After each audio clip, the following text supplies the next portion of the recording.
La conférence B3 Build Back Better sur le thème des apports des acteurs de l'assurance au faire et reconstruire mieux a réuni plus de 150 participants dans l'auditorium de la FFA sur l'ensemble de la journée du 8 septembre 2017. Elle a été organisée par la mission Risques Naturels, l'agence Qualité Construction et l'Association française pour la prévention des catastrophes naturelles, avec le concours de la Fédération française de l'assurance, de la Compagnie des experts et de la Fédération des sociétés d'expertise.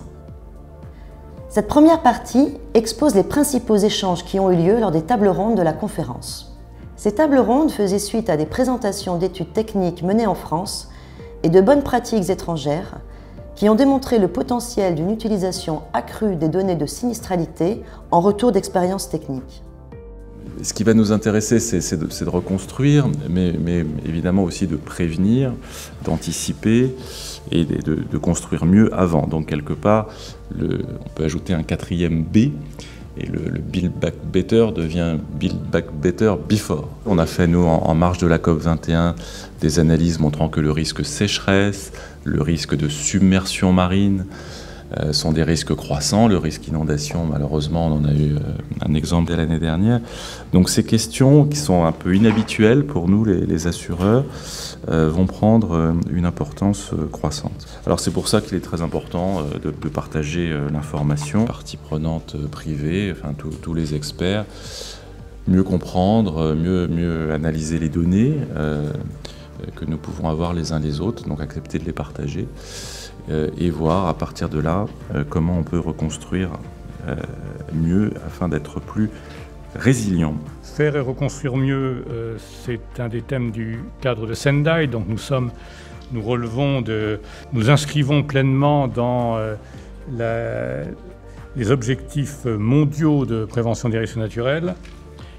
Et quand on a un objectif de si haute volée et porté par des si hautes institutions, il faut aussi le mettre dans le concret. Et ce genre de manifestation, c'est destiné à ça, c'est à mettre dans le concret. Pour le mettre dans le concret, eh bien, il y a un certain nombre d'acteurs qui sont concernés. Et dans les différents domaines concernés, il faut réfléchir à que peut-on faire.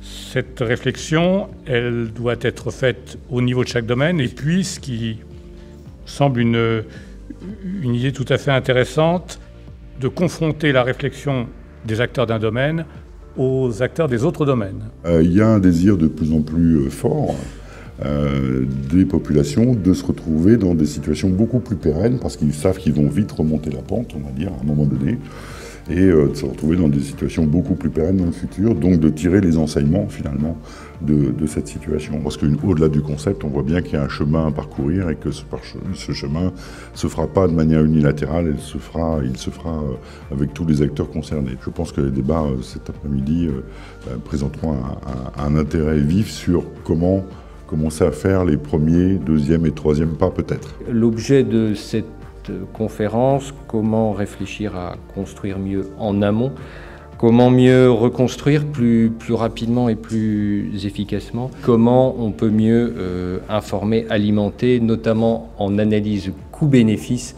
les plans de prévention. Les professionnels de l'assurance peuvent certes faire mieux et beaucoup mieux, mais qui ne sont évidemment pas les seuls sur ce marché, d'où l'idée, alors je ne sais pas si on ira jusqu'à confronter, mais en tout cas interagir ensemble.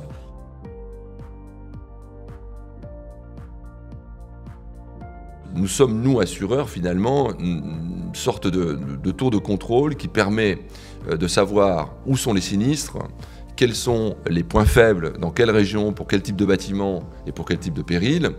Et donc nous avons là une information extrêmement riche que nous sommes les seuls, avec nos amis experts, à savoir. L'assureur, effectivement, est amené à reconstruire un certain nombre de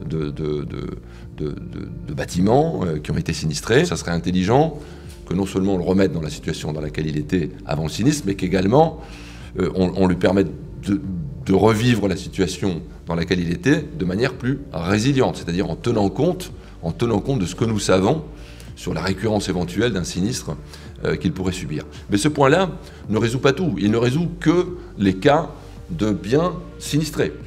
Or, on voit bien que l'enjeu, il est beaucoup plus large.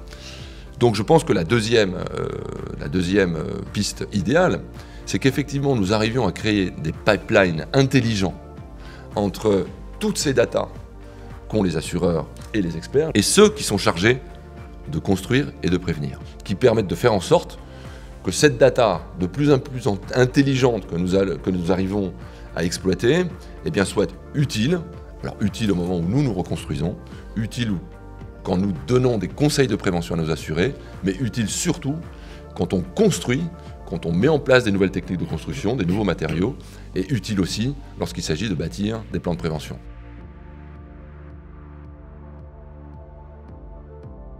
Reconstruire mieux, ça coûte plus cher que si on avait construit bien dès le premier coup. Et d'ailleurs, ce qui est encourageant, c'est la voie qui est poursuivie sur la sécheresse, puisqu'on est en train de s'attaquer à la refonte des normes de construction sur les fondations superficielles, et qu'on espère que grâce à ça, au moins les constructions neuves seront plus résilientes face à ce risque. Il appartient à l'assureur, dans son devoir de conseil, d'attirer l'attention de l'assuré sur les normes qui ont peut-être changé par rapport au moment où il a construit sa maison. Pour autant, l'assuré, il est libre de faire ce qu'il veut. On n'a pas les moyens d'aller contrôler ou de leur imposer un mode de reconstruction plus qu'un autre. Mais quand l'assuré va être obligé de se mettre aux normes et qu'il y a un surcoût par rapport à la reconstruction à l'identique, il y a une part d'indemnité qui peut être versée à l'assuré pour l'aider à faire face à cette dépense supplémentaire.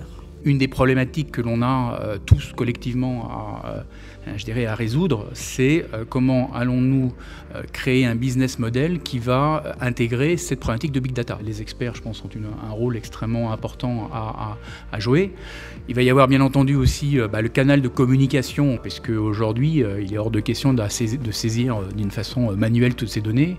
Et bien entendu, pour les assureurs, ça va être comment être en capacité d'avoir le réceptacle de toutes ces informations. Mais si demain je dois aller à la maille bâtie ou voir même au détail des indemnisations que je peux donner, j'ai pas forcément les systèmes pour les avoir, donc je suis en train de les créer. Et deux, bien entendu, il faut que tout ça soit alimenté, normé et que ça soit automatique. On a vraiment besoin de changer et de mentalité, de culture et de paradigme finalement pour réussir à répondre aux besoins.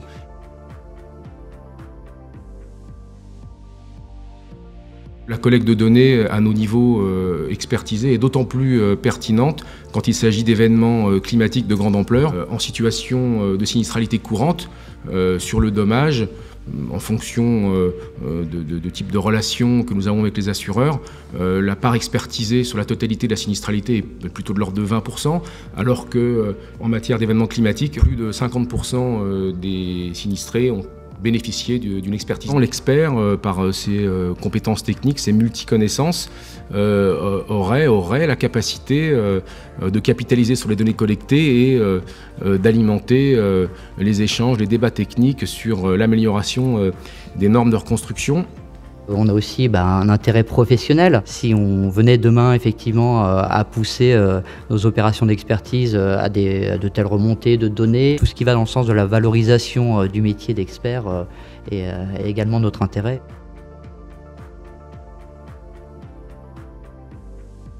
On voit que c'est aujourd'hui très difficile de collecter, d'harmoniser cette information pour l'exploiter. Si on initie ce type de démarche, ça va forcément nécessiter des investissements. Il faut que nous, assureurs, on y voit un intérêt économique à le mettre en œuvre et à le pousser.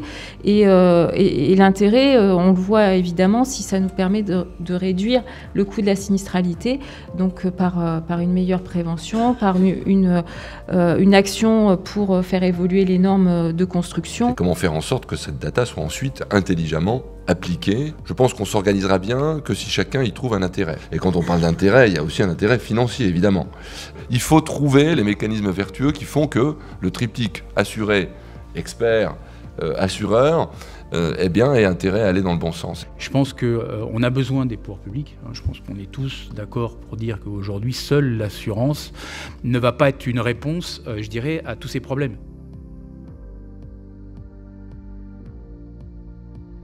On est plutôt dans notre approche dans la notion du faire mieux, donc plutôt dans la prévention, mais c'est un point qui nous semble essentiel. Et on peut très bien imaginer que nous développions cette sensibilisation au risque qui permettrait effectivement aux particuliers, bien sûr lorsqu'il veut faire construire, lorsqu'il veut engager des travaux de rénovation, de se sensibiliser au risque, mais aussi, pourquoi pas, dans des situations de reconstruction, d'avoir aussi cette sensibilisation pour mieux reconstruire. On a un enjeu très fort sur la qualité du bâti. Les professionnels du bâti et les gens qui construisent ou qui achètent, ils sont passés au sujet thermique. Ils ont intégré ça, l'économie d'énergie, avec un bénéfice immédiat.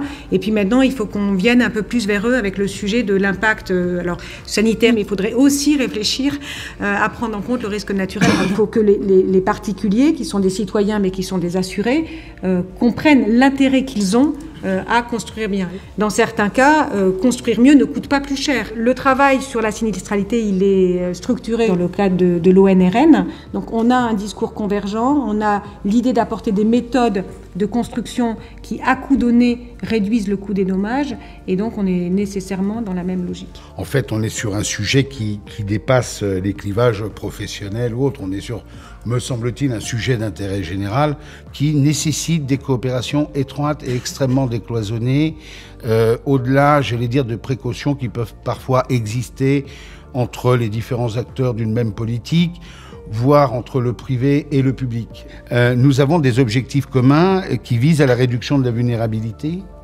à la fois pour les raisons de sécurité des personnes, mais aussi des biens, mais aussi de par la réduction des coûts.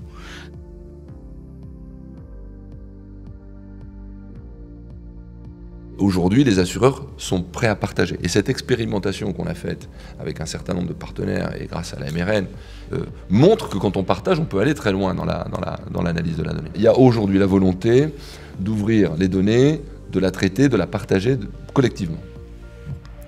Seulement, une fois qu'on a dit ça, on se dit mais qu'est-ce qu'on va en faire? À quoi ça va servir? Parce que certains assureurs nous ont dit, nous écoutez, on est prêt à le faire et de toute façon, ça va demander de l'investissement, mais on est prêt à le faire, mais on veut du retour. On veut du retour, c'est-à-dire que, d'accord, nous, on va pouvoir, assureurs, utiliser cette donnée, bien entendu, dans la prévention individualisée, prévention collective. On va l'utiliser aussi lorsque l'on va reconstruire un bien qui a été sinistré, c'est-à-dire qu'on va peut-être faire en sorte de le reconstruire différemment. Il va falloir que l'on crée des plateformes intelligentes de partage de cette information qui permettent d'avoir du résultat, de l'efficacité. Il faut que nous assurions que cette donnée sera prise en compte, non pas dans la reconstruction, mais dans la construction. Et là, il faut qu'on travaille avec les filières du bâtiment pour être sûr. Nous ne sommes pas le seul éclairage, bien entendu, il y en a plein d'autres. Mais nous pensons que l'éclairage que nous avons doit pouvoir aider à construire mieux, à construire plus résilient. Et ça, il faut que nous bâtissions la plateforme, le pipeline, la structure qui va faire que ce que l'on va donner comme data se retrouvera dans la qualité de la construction. Et puis, elle se retrouvera aussi, et c'est ce qu'on souhaite, dans la prévention, dans les plans de prévention, dans les acteurs de la prévention. Je partage avec vous la nécessité d'être dans l'efficacité. Premier élément. Deuxième élément, je comprends bien, et je n'avais pas la naïveté de le voir autrement, il faut que chacun y retrouve son compte. C'est légitime. Il n'y a pas forcément une approche différente entre les élus locaux et, par exemple, les entreprises de l'assurance. Si on met toute cette donnée ensemble, c'est pour que ce soit efficace. Et je pensais à quelques exemples que l'ONRN connaît bien. On a des porteurs de papiers qui commencent à demander aux uns aux autres des données de sinistralité pour travailler sur leurs papiers. Sur un territoire où il y a eu des catastrophes, est-ce qu'on peut regarder, sans s'auto-flageller, dans un esprit d'amélioration continue, l'efficacité de la prévention?